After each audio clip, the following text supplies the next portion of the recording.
Hello everyone. So I thought I made my first video. Haven't gone on YouTube before.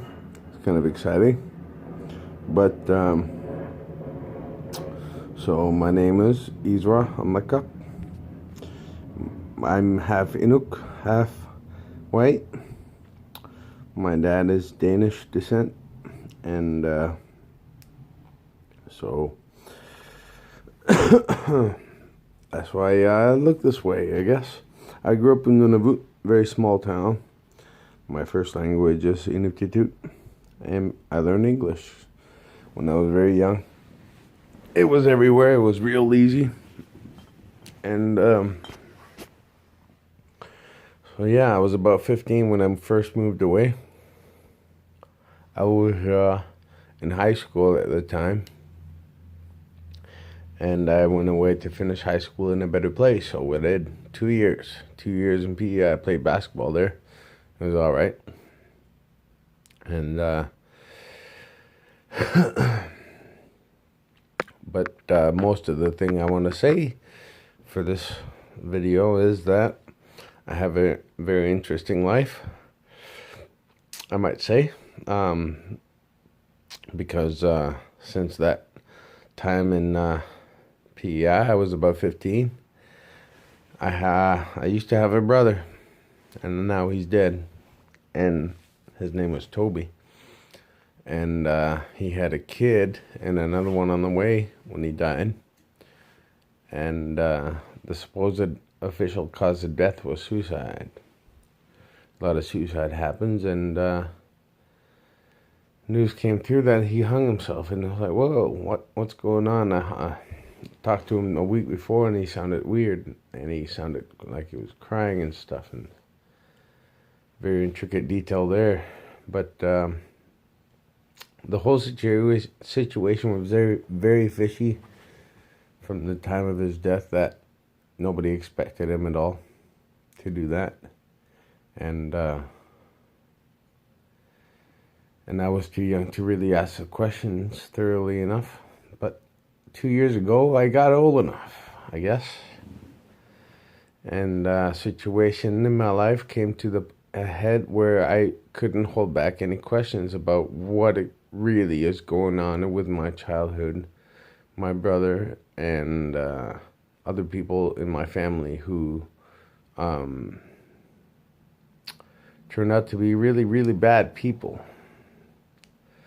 So I'm here in Vancouver because of that. So I'm doing this for my safety, for the sake of public awareness that there's some very serious situations happening up in Nunavut, specifically in Iqaluit and Pangnirtung.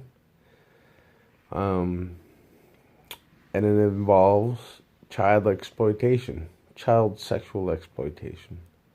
And there's very evil stuff going on, and really nobody is around strong enough to raise enough questions and demand the answers when it ever comes. So here I am. I've been outcast by my family. I don't have any family left as far as I'm concerned. They might pretend forever as that none of this is happening because they're so ashamed that they know stuff about my brother's death, and they know stuff about my and his sexual abuse as children. We were severely abused, and for a long time it was facilitated. And this is why I guess he was approached by these sick people. And I'm very reluctant to name any names right now because it would put me in danger. But in any case, I will say that throughout a series of events, I was privy to some very extremely dangerous information regarding pedophilia and child exploitation, child selling. These people mix violence and sex and children and money, and they have a lot of money, and they do a lot of this stuff. And it was up to me, and I was like, I barely got away with my life because I was rendered insane basically, and this happened at a bar where all my friends go to and where I used to work, and I found myself defending my life against bad police, having to explain to everybody what's going on, getting help from everybody, pulling the fire alarm, and realizing that the level of danger is even too much that people are afraid to talk at the level that it happened. People died that day. And I'm saying it so nonchalantly because that's the least of what happened. What happened that day was a huge exposure. I believe it was March the 4th, 2016. I know it's March. I know it's 2016. I know it's the first week. I believe it's the first. It was around the 4th. And it was a Friday. And I was on a 2-hour layover from Pang, going to Ottawa, going to Vancouver to get out of there. And I was going to say goodbye to my friends, and I went to see one friend and realized that pretty quick that he's not going to help me, and I just got out of there. And I went to my biological father's house. A serious, very, very serious situation happened there, man.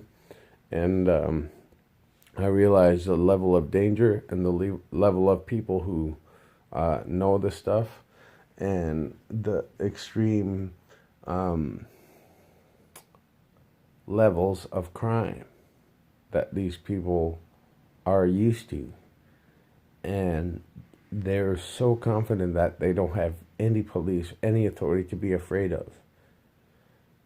And particularly one big reason is that she's a woman. Who's going to believe that a woman is anything? Who works at the bank. This is official story. I knew this for years. This was a big lie. She works at the bank. Turns out that the bank building that she works in, she just rents an office there and does all this dirty business from there. And I've seen the office myself. And I'm sure if anybody raided that place, it would be so easy to find links to ways and dark web stuff, all the stuff she told me to scare me, and everything that I've been trying to explain to RCMP and my stupid lawyer who's been, what the fuck, hasn't even contacted me in like 2 months.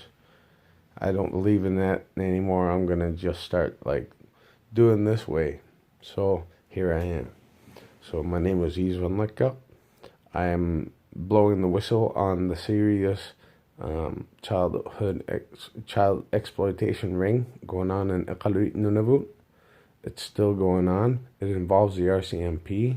It involves one judge, as far as I know, one very seriously appointed lawyer, a commissioner of a very big national commission is part of it. And I know all of these people, all of them, and they're all very scared of me and embarrassed enough to like kill me, like they killed my brother, but they can't because I know this. And people who were witness there that day, March 4th, 2016, at the Storehouse Bar and Grill, are too scared because they realize what happened because police killed people. I barely made it out of there. This was serious. And the more details I give in this video, the crazier I'm gonna sound anyway. But this is barely the half of what is actually happening. Like, it should be enough to say pedophilia ring, I ran away, and that my life is in danger. But apparently it's not. I've been trying to tell police, my lawyer, and I'm supposed to prove all this stuff and have ways to prove it, but I have to maintain initiative and I have to maintain some sort of base with people to start believing and gathering information on how to tackle this stuff, because I did my best and it nearly cost me my life and it cost me everything. My whole family, I abandoned them and they abandoned me. And all my friends, most of my friends in the Khalid are my old friends anyway. I guess they weren't my friends in the beginning, but like, man, that was a really hard day. And it happened within an hour and a half to 2 hours, and it was just ridiculous. And Kyle, if you find this, come on in. Just let me know she's good. Sarah Cooper, I hope you're good. I love you both. I love you all.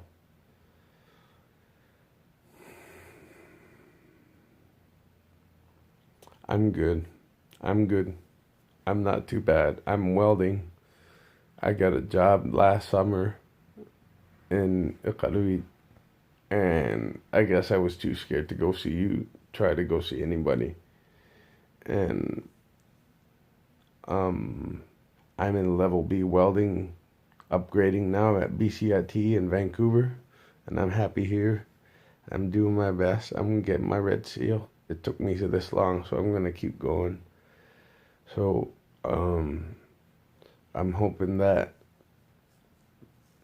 people in the Khalid will start um, getting to talking because I'm ready now. But if not, that's okay. I'm gonna do it anyway. So when I come back up there, it's gonna be probably a lot of stuff going on, and I hope you're all braced for it because I'm I'm still me, guys. I'm It's the same old Israel. I'm just the guy. And I would never hurt children. Like, my God. Fuck, that was close. That's what they do. That's what they do. It's how they discredit people when they get too close to the truth, is they call them a pervert in front of people. And people are going to react. And people want to, of course, the good.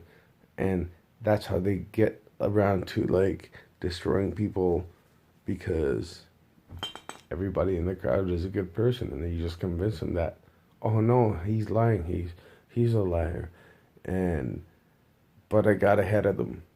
Everybody who witnessed that day, half of like a bunch of them were like a bunch of perverts who we actually like clearly like pointed out to for everybody to see, and the rest of us were like amazed at the level of sophistication that these people will do.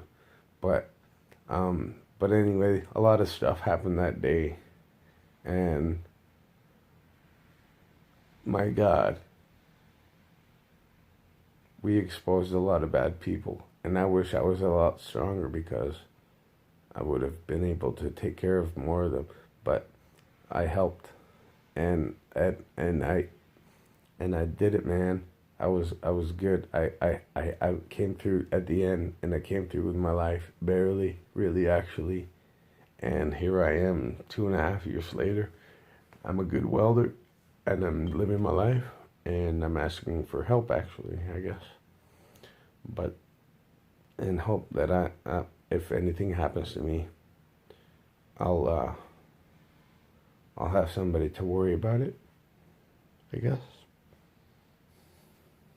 Because they killed my brother.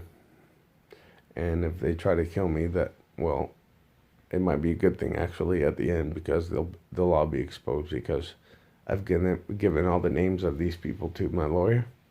And if I'm dead, then well, it's them. So yeah. So that's it. That's my message.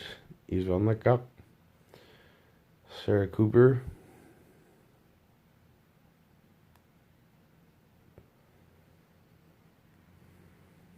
I'm still here.